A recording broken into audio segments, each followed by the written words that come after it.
Hello, everyone, and welcome to Full Time, where we take you around the world of soccer, locally, regionally, nationally, and internationally. The Full Time podcast is presented and powered by 91 Network. You are listening to Season 6, Episode 8 of Full Time. I'm your host, Daniel Scarpino, and with me is our co host, Gitano Gallo. Before we begin today's show, we'd like to take a moment to thank our sponsors. The Full Time podcast is sponsored by Little Caesars Pizza. With their 2 locations in Sault Ste. Marie, Ontario, you can download and access the Pizza Portal app so you can enjoy a delicious hot and ready pizza from Little Caesars today. The Full Time podcast is also sponsored by Sioux Sports.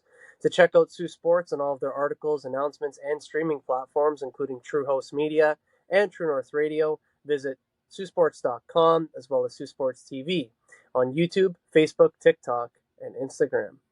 We remind our listeners that recordings of Full Time occur weekly or bi-weekly, and uploads to all of our platforms for public viewing and listening occur weekly or bi-weekly as well. Folks, we welcome you back to Full Time, where we get to discuss the sport that connects us all. G, on this rainy evening, how are you tonight, sir? I am doing good. A little soggy from being outside. Got my voice back from being at Oasis this weekend, so all good with me. How about you, Scarps? How you doing? That's awesome, man. You're getting your voice back. I feel like I've lost mine. We had our cup final last night. It was a lot of celebrations and whatnot, and spent all day in Mackinac Island, that is, riding bikes and stuff like that. So all is good, but yeah, definitely a little bit worn down, but in the best way possible. In today's show, we will take a look at the transfer window, Europe's Big Five, as well as local and provincial soccer. As always, if anyone would like to listen to our previous content, please check us out at Full Time on all platforms of 91 Network. And without further ado, Gitano, and to everyone who has taken the time to tune in here today, let's kick off. We get today's show started with the summer transfer window. The following transfer market news comes from The Guardian, so be sure to check them out as they provide up-to-the-minute transfer market information in the world of football. First, it's Eberechi Eze, who goes from Crystal Palace to Arsenal for $67.5 million. The England international returns to Arsenal after being released at the age of 13. He will wear the number 10 shirt in North London. Gitano, I'm obviously buzzing about this one. I think it's a huge signing for Arsenal, and I know, as is your custom, you're going to look to keep it short here, but please do get us started. I think my favorite thing about this transfer is the fact that he was all but nailed on to go to Tottenham, and then just in the blink of an eye, he's an Arsenal player. A fantastic signing. Yeah, I remember when he was at QPR and he was kind of being hyped as one of the next big things. Not that I didn't buy the hype, but it was when you're at QPR, it's a little bit of a kind of a stretch, but it's incredible to see him, his growth from QPR to Palace and now at Arsenal, kind of being one of the top players in the league. Fantastic signing for you, but yeah, I'll leave the floor to you. Oh, I appreciate that, man. I couldn't agree more with everything that you just said. It is a huge signing for Arsenal. It's a player who, like I said in our last episode, I'm hoping that we can get another attacking player through the door and another deal done before the window's up. And I think this is exactly what Arsenal needed. Somebody who can play from the left, somebody who can play in a number 10 role, and somebody who's going to be able to unlock defenses. I mean, you know probably better than anybody as a Manchester City supporter that, you're going to be playing against a lot of low blocks. You need creative people to break down those low blocks and to find innovative solutions to get through, because you're not always going to be able to go around it or through it. So you need somebody to, pick that key pass or find that key moment. I think Eberechi Eze, especially in the past few seasons, has certainly been that player. And I think Arsenal have got an absolute gem. And funny how, things come full circle, right? Released at the age of 13. And when he was introduced to the Emirates Stadium the other day when they played against Leeds, just the sheer emotion and happiness on the lad's face, you can't fake that. So I'm delighted with the signing. I think it's huge for him. I think it's huge for Arsenal, and I think it's also a big deal for the Premier League. So definitely happy about it, Gitano, and I think he's going to do well. Next, it's Dango Ouattara, who goes from Bournemouth to Brentford for $42.5 million. After a standout season which brought 9 goals and 4 assists in 37 outings, the 23-year-old joins the Bees on a 5-year deal for a club record fee. Gitano, your thoughts here, sir? Yeah, it feels like a very good transfer in terms of maybe not playing for a top team in the Premier League, but moving up the table. playing, can be challenging for European football this season. In a team that's for the last couple of years, only improved. I think it's a great deal. Financially, kind of pretty much like on par with all of the Premier League to Premier League transfers we've seen so far. So I think, yeah, just a fantastic transfer all around here. Definitely, and you want to talk about players taking those next steps in their career. I think this is just the step for the player that makes perfect sense. Tyler Dibbling goes from Southampton to Everton for a fee of 42 million.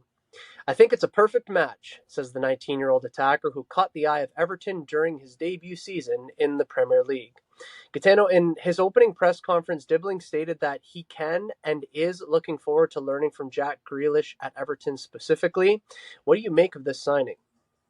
Well, I think it's funny that when some bigger Premier League teams were interested in him last summer and kind of last season, the Southampton were quoting everyone at 100 million minimum. Um, and so to see him at Everton for 40 odd it's a little funny, just in the fact that Southampton definitely did not get anywhere near what they kind of wanted for him. And mind you, nobody really ever saw him being £100 million player. But yeah, I think he's a very exciting young player. Only 19 years old, just turned 19 this year. I think, as you kind of mentioned it with the Eze signing, like, you're not always playing against, teams that are open. You're playing a lot of low blocks. We've already seen Jack Grealish's one appearance so far for Everton when he's not playing against a low block, put up 2 assists. So I think Tyler Dibbling, if he's going to want to learn from Jack Grealish, I think that's kind of the perfect spot to do it. And a team that's going to be competitive enough in the Premier League. They're not going to be, chasing Europe or anything, but I don't think they'll be totally like relegation candidates either. I think they'll kind of be that lower mid-table. But I think this is a great signing for Everton, kind of finally injecting some youth into that side. It's been a really old side for a very long time now. So again, and then an English player too as well. I think just for Everton as a group, as the fans, as management, having like young English talent, he's not going to stay there forever. You expect him to kind of take those next steps, like we just talked about with Utara and with Eze as well. Like, he's not going to be at Everton forever, but if they can go and get 3-4 good seasons out of him and sell him in his early 20s for 60, 70 odd million, then I think that just works for everyone. But I think he'll be great signing for them now as well, and then pay off in the future too. Definitely. And you know what? The price for me makes sense, but you hit it on the head that this isn't a top team. It's not a relegation team. It's a team that's kind of in the middle of the table, if you will. They're going to be competitive, and it's a great spot for a young player to learn off of good players and off of a good manager in David Moyes. So I think that this move makes a lot of sense. Specifically for the player, but I think he's also going to help the club in their pursuit of possibly finishing in the top 10. Jacob Ramsey goes from Aston Villa to Newcastle for 39 million. Ramsey told the press that he is delighted with his move to Newcastle. The 24-year-old midfielder leaves Villa Park after 167 appearances, citing Eddie Howe's record of developing players as key to his decision. Gee, some high praise there for Eddie Howe, and it's Newcastle who continue doing business in this transfer market. Your take, my friend? Yeah, I think from a Newcastle perspective, adding depth at a position that they've kind of been lacking on that left wing specifically. He can play across the front line, but mostly he's a left winger. I think that's huge for them, and not just like depth out of nowhere. Like, this is a Premier League proven player, only 24 years old, English as well, so just kind of checks all of the boxes for them. And at only 24 years old, massive room for improvement. And yeah, there's very few managers that I would, as a 24-year-old, want to play for in the Premier League than Eddie Howe right now. He's taken almost every player that has been under him has seen levels that we didn't think they were going to hit. So I think this is just a brilliant signing all around for them. I think so too, man. Fully agree. And it was interesting. Dean Smith, former Aston Villa manager, came out in the press and said that he was disappointed with the fact that Ramsey had left Villa. He thought that sort of the lack of, I forget how he worded it, I don't want to misspeak, but it was something like authenticity or loyalty to club has kind of gone from the game. But at the end of the day, like you said, if you're going to go learn from a manager like Eddie Howe, Newcastle, who's going to have Champions League football, a 24-year-old, kind of the perfect age, if you will, it's a great time to move, develop, and on you go sort of thing. So I don't think it's a lack of loyalty or anything like that. I just think that the player is looking out for his best interest, and rightly so. Franco Mastantuono goes from River Plate to Real Madrid for 38.5 million. Madrid unveiled the 17-year-old playmaker seen as one of the world's best young attacking talents, triggering his 45 million release clause back in June. He was featured in the 2024 Next Gen shortlist. Gitano, we've spoken about that Next Gen shortlist here on our show in the past, and that is an incredibly reputable list that comes out every year with just a few names on it, hence the shortlist. And it's players who are likely to end up being world class. The likes of Lamine Yamal, Ousmane Dembele, Jamal Musiala are recent players who have featured on that list, and that's just to name a few. This seems to be a massive up-and-coming signing for Real Madrid. Gitano, what's your take? Yeah, I don't think this is a signing for them for now. He literally just turned 18 a couple of weeks ago. I expect him to end up on loan somewhere, either back in South America or in Europe. I'm really not sure what the plan is for him. I don't see a path for him to the first team right now. But again, like that's not an issue when you sign an 18-year-old. Like that's unless they're like Lamine Yamal, like absolutely world class at 18. But yeah, I think this is a great signing for them in the future. I think, in a few years that fee is going to look like he won't even be like 21, 22, and that fee is going to look like absolute nothing. But yeah, I think this is, we're not going to see the fruits of this transfer for a while. But when we do, I think, he's going to be one of the best players in the world. And, starting his kind of top flight career at Real Madrid's really no better place to do it. No kidding. This is a signing where everybody has to take notice. And then, like you said, when it comes to fruition here in a few years' time, everyone's going to be sat back in their chairs watching probably a world-class player in the making. Amari Hutchinson goes from Ipswich Town to Nottingham Forest for 37.5 million. Ipswich make a handsome profit on the under-21 European champion after he scored 3 and assisted 2 in the Premier League last season. G, your analysis on this one? Yeah, not my favorite transfer, I don't think, but still at 21 years old, plenty of room for him to grow. I just do think with kind of Nottingham Forest, with their ambitions, that they would maybe sign something just a little more proven. But I do like at 21 years old, he doesn't even turn 22 until October. Plenty of room for him to kind of grow and develop into that player. I just a little surprised, like I said, that the ambition of, or maybe the level of player for right now, not what Nottingham Forest is going for. But I do think like in a couple of years he'll be a good player for them. I think so too, and not to spoil it, but we're going to talk about another player here shortly who's signed for Nottingham Forest. But the news and reports that are out there right now is that they're going to be doing some more business in the week to come before the deadline is up. So I think that some cash certainly will be splashed. Malik Thiaw goes from Milan to Newcastle for 34.6 million. Eddie Howe lands the 24-year-old center back who will add Champions League experience to the squad for the upcoming campaign. Gitano, do you like the signing for Newcastle? I love this signing. Champions League experience, only 24 years old, just turned 24 a couple of weeks ago. And youth, something that Newcastle kind of desperately needs in their back line, specifically at center back. Dan Burn, he'll be aging out shortly. If it's not at the end of the season, it'll be next. So yeah, bringing in someone who's a big physical center back that's going to play in, because the Premier League is the biggest and most physical league. Yep. Having that European experience, having top flight experience at AC Milan, and at Schalke as well. I just think this is a brilliant signing, kind of a very under the radar signing. In terms, I didn't realize that he was kind of even available for a transfer. I'd heard his name from Milan last season. Really didn't think he would be going anywhere considering his age and kind of how he plays and his profile.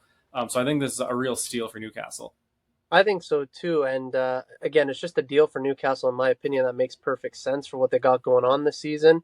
And just sort of on the Milan front, I may have been missing something with, tracking the signings and things like that. It seems like they've had a lot of outgoings, not so many incomings, because we really haven't talked about Milan too much. But it is definitely a big signing for Newcastle, no doubt. Bafode Diakite goes from Lille to Bournemouth for 34.5 million. The Cherries reinvest part of their Ilya Zabarnyi sale into signing a permanent replacement. The 24-year-old centre-back brings former France youth international experience to the Bournemouth team. G, the floor is yours. Yeah, almost copy and paste from what we just talked about with that Newcastle transfer. Lacking the European experience, but 112 appearances for Lille in Liga is nothing to be, looked over. That is a lot of game time in a very competitive league. Again, 24 years old, France Youth International, like just it's like perfect planning for like you want to bring in a young center back because the best case scenario is if he stays forever and is a fantastic player for them, great. But at 24 years old, there's still plenty of time for for him to find another level and you sell him for profit. I think this is just a great deal from Bournemouth. It really is, and it's something that, in my opinion, they desperately needed because when you talk about them last season, Bournemouth, that is, 3 out of their 4 starting fullbacks, center backs, etc., their back line were sold. So again, you have to reinvest, and they did just that there, and I think that they got a good player for their setup. James McAtee goes from Manchester City to Nottingham Forest for 30 million. I feel ready for the new challenge, says the 22-year-old who captained the England U21s to their European Championship triumph back in June. Gitano Forest have a good one on their hands here, don't they? Absolutely. And so just from the City end quickly, like also we have a buyback clause and a sell-on clause. So right now there's just not space in that central attacking role for him. It's going to be Phil Foden, it's going to be Ryan Cherky. It's even Omar Marmoush can play in there. Like there's just not room for him right now. But again, 22 years old, doesn't turn 23 until the end of October. Plenty of time for him to become that player. So City have kind of one hand kind of still a little bit in control of him there. But we've seen him do it in the Premier League. He did it for Sheffield. He's done it at City. Does it for the England youth. He's one of their best players, captains. I'm like, just a brilliant player. The big thing he's going to get here at Forest is just tons and tons of playing time, which again he's never going to get at City. I think this is just for whatever fee they pay for him. It was going to be money well spent regardless.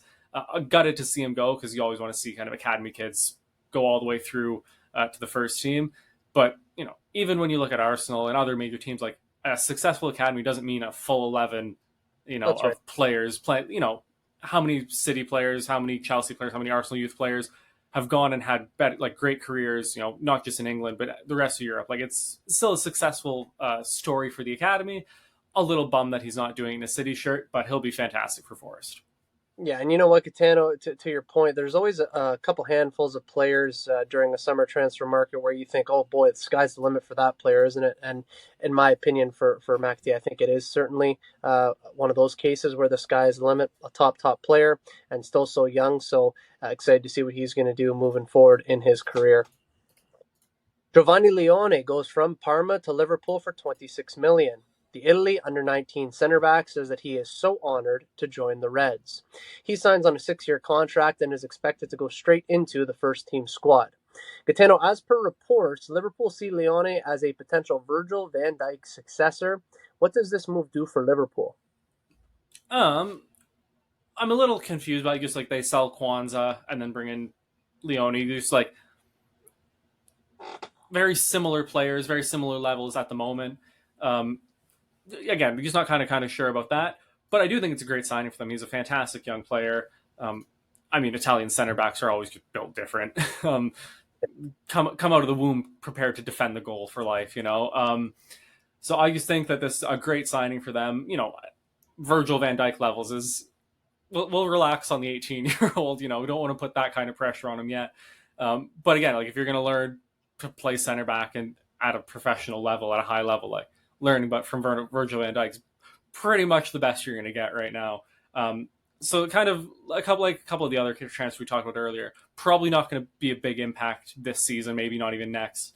But at 18 years old, like you don't expect that from a center back. But in a couple of years, I assume when Konate goes out, because he'll be gone either this season or next, and he starts getting those first team minutes, I think he's going to be a great center back for them. I think so too, man. I think that this is definitely a move for the future, whether you want to call it short-term, long-term, or a bit of both. But he's got all the qualities, like you said, to be a fantastic center back. He has the know-how. He has, even though he's young, some experience anyhow. And at like 6'4", 6'5", the guy's a unit, so he's not going to lose too many aerial duels. So I think it definitely is a good signing for Liverpool. And to your point, not too many center backs in the world better to learn from than Virgil van Dijk. Arnaud Kalimuendo goes from Rennes to Nottingham Forest for 26 million. The former PSG youngster scored 17 goals in Ligue 1 last season and will provide competition for Chris Wood at the City ground. Again, it's another one for Forest. They continue their summer spending spree trying to bolster their squad. What can you say here? I really like this one. Not only because he's like a young player with a lot of promise and has put up a decent amount of goals in a top European league as well, but he's very different from Chris Wood, which I think is like the biggest thing for Forrest is not just having a replacement for him, but having another option, another tactical option off the bench, especially if they're going to want to compete across all fronts this season. You can't just do the same thing over and over. So I think bringing in a different kind of striker for them was a key thing, and I think they nailed it with this. I do too. I think that this is one where they're going to be sitting in the boardroom thinking, "Oh, we absolutely nailed this one." And yeah, I wouldn't be able to agree any more than that. Renato Vega goes from Chelsea to Villarreal for 25.6 million. After one season with the Blues, half of which was spent on loan at Juventus, the versatile 22-year-old defender moves to La Liga on a 7-year deal. Gitano, probably a wise move for the player, I'd imagine. Yeah. Again, this is one outgoing for Chelsea when there should be about 15 or 20 more. But he's going to get minutes, which is probably the most important thing at 22 years old. And he's also going to get them at Villarreal, who are a pretty decent, top tier Spanish club. I think just getting out of Chelsea and not ending up, on loan somewhere random or on a bench or not even in the squad is the most important thing for him right now. And again, doing it at Villarreal is going to be fantastic. Yeah, definitely. It'll be a competitive place for him to play. But again, getting out of a Chelsea squad that is, has an overabundance of players. I was talking to a buddy of mine who's a Chelsea fan the other day, and he's like, I just don't get why we have so many players that we actually have because, they don't get the minutes that they want and things like this. So, when we were talking about Garnacho possibly being linked to Chelsea, and he was like, why? Why? We don't need him. We don't, it's just not something that is needed with the amount of players that we have. So, anyhow, I think it definitely is a good outgoing for Chelsea, and it's the best move for sure for the player. And finally, Amin Adli goes from Bayer Leverkusen to Bournemouth for 25.1 million. The 5-year contract has been sealed for the left-sided winger, who can also play in the number 10 role. Adli racked up 22 goal involvements in Leverkusen's double-winning season. How does this signing bode for Bournemouth? Even though we haven't actually seen him play quite yet. I think this is a good little signing. It's not, I think, a game changer for them, a world-breaking signing, but I think just a quality player in their squad. Paid, what was the fee you said, sorry? It was a 25.1 million 5-year contract. Yeah, 25 million in this kind of transfer market right now is not too much. Even if he's just an average squad player for them, I think this is a great little signing. Quality player, still has plenty of time to improve, but even if he just kind of stays at this current level, like a fine player for their squad. Definitely. And by the way, with the amount of outgoings, not just in defense, but in general that Bournemouth have had during the summer, they've accumulated a lot of money, if you will, so they're able to put some back in. So for 25.1 million, definitely doesn't break the bank, and it's a good signing for sure. And Gitano, we did not cover each and every transfer that has occurred so far during this summer transfer window. Are there any that we missed that caught your eye as of recent? I don't think so. That's covered most of them. I think we're kind of in that weird spot where it's not quite panic before the deadline. Yeah. So I think in the next week we'll kind of see the craziness. But I think that list was pretty comprehensive so far.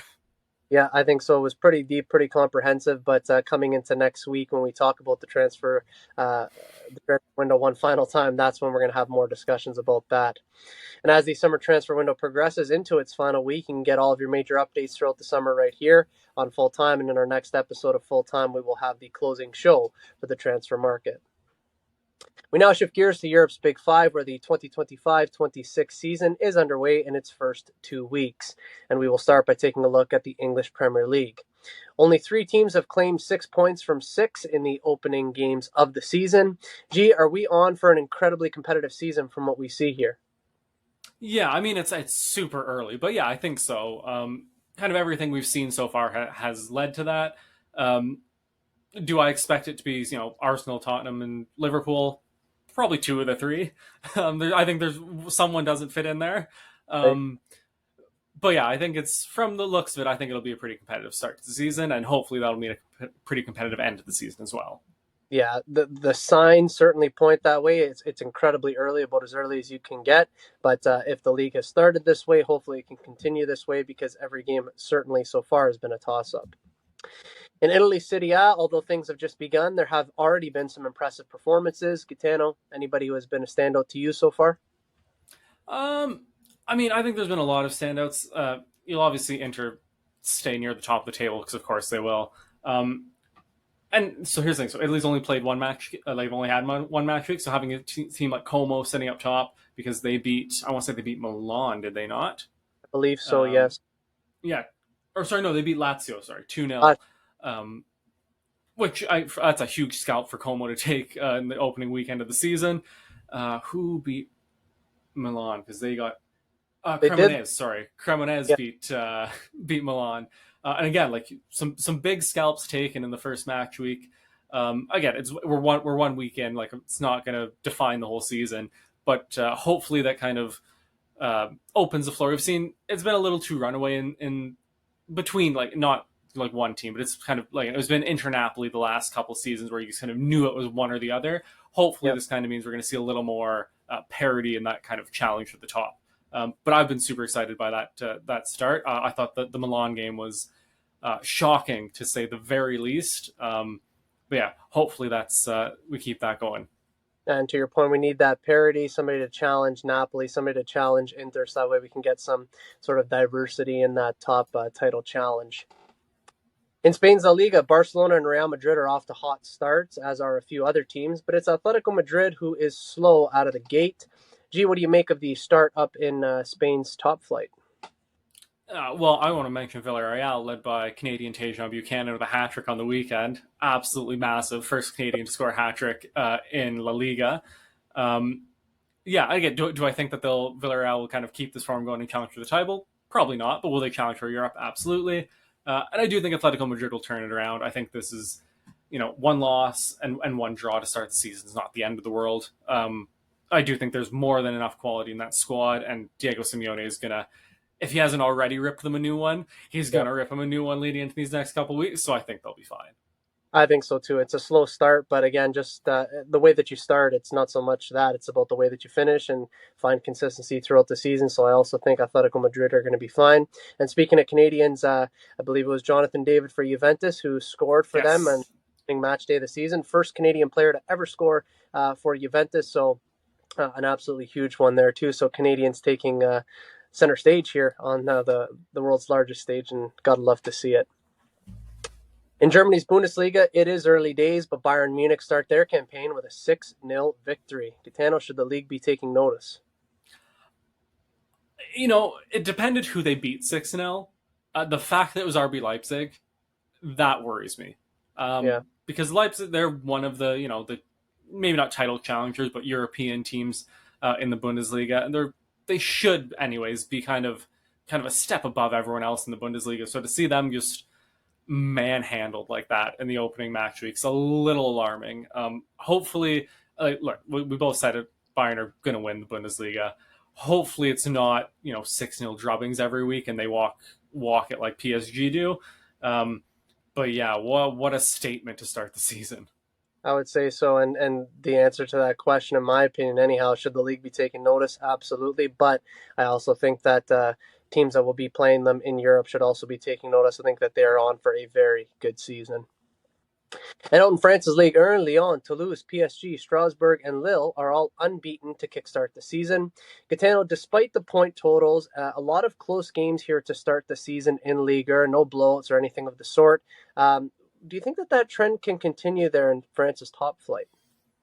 I would like it to. I don't think it will. I just think PSG's got so much more quality than any other team in the league. Um, Again, like, do I want them to beat everyone 5-6-0? No. Do I think they're going to beat everyone 5-6-0? No. But do I think they'll pick up more than their fair share of those?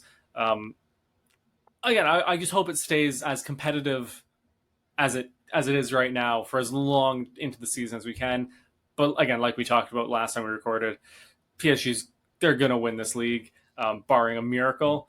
But just hopefully, kind of they can hold off. Sorry, kind of as long as we kind of can to see a little. Just want to see a little more competitiveness in this league. Agreed. And this season, I think it's slightly different in the sense that, of course, PSG, we both agree, will dominate, will win, etc. but I don't think that they're going to get off to that early start that maybe they would have in previous seasons, only because they came off the Club World Cup, just like Chelsea did and many other teams too. So they haven't had that adequate rest yet. So I think that they're going to take some time to find their footing, maybe a month or two, and then we're going to see them start to take off. So they've undefeated to start the season, not much better that you can get than that. But I think that they won't really start, maybe getting into things until that Christmas period. But would love to see things more competitive than we have, no doubt. And now it is time for a local and provincial soccer update. We begin with local soccer here in the city of Sault Ste. Marie. Summer soccer is officially done for youth, men's, and women's divisions locally. Youth games will finish this week with the final games wrapping up as of Thursday, August 28th. Men's and women's soccer will also, and have also, I should say, wrapped up their playoffs. Men's finished last night, and then women's will finish tomorrow night, thus bringing another summer of soccer to an end. Gee, at the beginning of June, everyone was buzzing with excitement for the upcoming summer season, including the two of us. And just like that, man, it is all done for another year. What can you say for the summer of soccer that we had, sir? It feels like the seasons keep getting faster and faster and faster because I cannot believe the season's already over.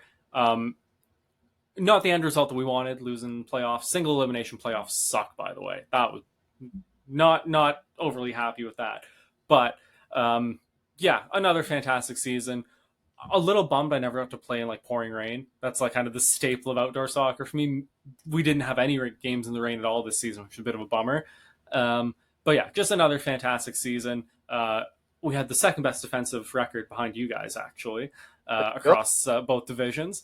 And if you had played that extra game, you probably would have conceded, what, 5-6 goals, Scarps? Yeah, around there? But no, it was a great season with the boys. And yeah, just fantastic. And I will take this time to publicly congratulate you on, was it a quadruple this season? Quadruple this season, yes. Yeah. It, thank you, man. I appreciate it. And you know what? I'm like you in the sense that, I felt like we were just here talking about the startup. I remember, kind of going into the last month of the school year and thinking, things are getting started, really excited, et cetera, et cetera. And now it's all said and done. But yeah, man, a successful season, no doubt. Happy to be able to go undefeated, quadruple. Not something that I think we maybe have done it once before, possibly. I'm not even entirely sure, but yeah, incredible to do it and end the season on a high last night. And body's going to be recovering for the next week still. A wonderful cup final, a wonderful summer of soccer, and pretty soon we'll be getting ready to move things to indoor. But yeah, man, I'm like you, a really good summer indeed. But we didn't get the rain that we typically do. We'll say that. Moving things over, Gitano, we are going to continue to talk about outdoor soccer, but it's outdoor soccer that is just beginning. However, it is OUA provincial soccer that is getting ready to kick off its season this weekend. And for us here locally in the city of Sault Ste. Marie, that means Algoma University is getting ready to take to the turf for another season in the highest amateur level of soccer in the country. I'm actually ironically proudly representing my Algoma sweater today. Gitano, it's exciting times here, not just for Algoma's men's and women's soccer teams, which are bound for some big things this season, but it's an exciting time for our entire soccer community. Yeah, absolutely. Like you said, this is the highest level soccer that we're basically going to see in the city. So anytime, it's. I remember it wasn't last year, it was the season before. I forget what university it was that we went and watched play Algoma U, and you were saying that one of them had international caps and Yep. was in a professional academy, and like when you see that quality of player playing, getting the chance to see them play in the Sioux is very, very rare. So yeah, it's a super exciting time. Anytime that level of player is going to be in the Sioux. Hopefully, good seasons from both the men's and women's team. I know the men's team have had, from what I've heard, anyways, a fantastic kind of, we'll call it a transfer window. Yeah. Brought in some really quality players, adding to a really quality squad already. So really, really big things for them. And on the women's side, seeing kind of the rebuild and the restructuring and hopefully kind of taking those next steps towards success there. I'm so excited for it. You and me both, man. I think you just totally nailed it on the head. The women are in the midst of a rebuild, got some recruits coming in and some returning players, a lot of local players, but it's going to be a team that's looking to improve and to see themselves take the next step in their progression towards being a competitive side. And in the case of in the case, excuse me, of the men, an unbelievable recruitment drive this past off season, and adding to an already amazing squad, like you said. So this will be a team, no doubt, that'll be challenging for the playoffs, and it'll be an exciting team to watch. And every game, there's no more in the Algoma men's circuit, anyways. There's no more target games like when I played. When you have 6 games out of your 16, where you're like, okay, we got to target these 6 games, and the other ones we just kind of have to hope for the best.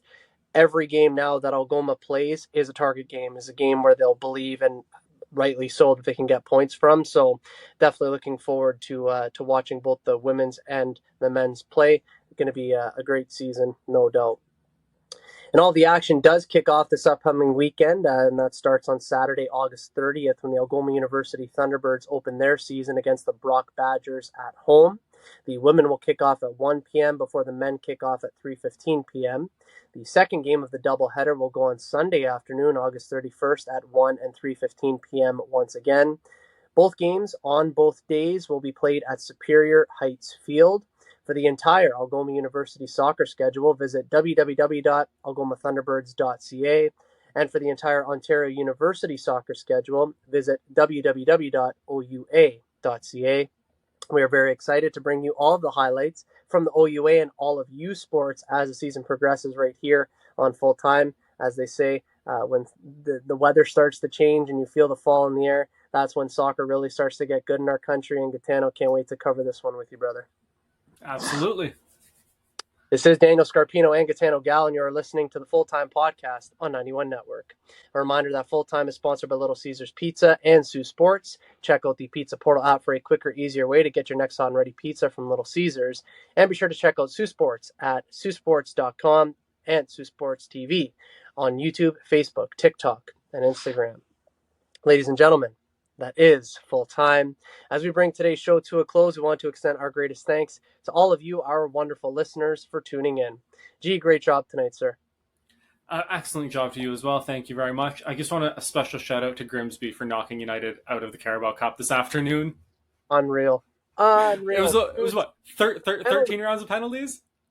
Well, it ended up 12-11, so, and I 12, forget how many. yeah. 12-11. Unbelievable, Gitano. I can't wait to see the reaction, because we're gonna hang up this call. I'm sure we'll text, chat, and all the rest of it. But I'm gonna go make some dinner. I'm gonna look at all the reactions online, and I know tonight I'm gonna sleep like a baby. I cannot wait to see the Goldbridge clips. Like, I'm so excited. But also, like, not only did they lose, but like, they went down 2-0 inside a half hour and had to claw back against League 2 Grimsby. Yeah, and you know what? Fantastic. You said it probably, I want to say a month ago, maybe a little bit longer. I don't know. You were saying that Harry Maguire unfairly was getting criticized. Who was the guy who went and tied you your game? Harry Maguire. Yep. Like, I mean, like, he always pops up in the right moments. He's been a staple, never complains, all these sorts of things. So United have so many things to figure out. Before we started recording, I saw Ruben Amorim in the press, and he said the best team won. So I just know that dressing room and that boardroom and everything else is going to be a mess for the next God knows how long. Hopefully forever. We can only hope. A reminder to our listeners that the next episode of Full Time will be recorded the week of September 1st, 2025. In that show, we will take one final look at the summer transfer market, and we will tie up everything as deadline day approaches on September 1st. As always, we'll keep everyone in the loop with all of the happenings in the world of football. For weekly content, make sure to hit like, follow, and subscribe to all platforms of 91 Network on YouTube, Spotify, Apple Music, Facebook, Instagram, X, TikTok, Podbean, and Spaces at SiouxToday.com. For Gitano Gallo, my name is Daniel Scarpino, and thank you for tuning into Full Time. We look forward to seeing you at kickoff next time back here on the Full Time Podcast and 91 Network. Best always.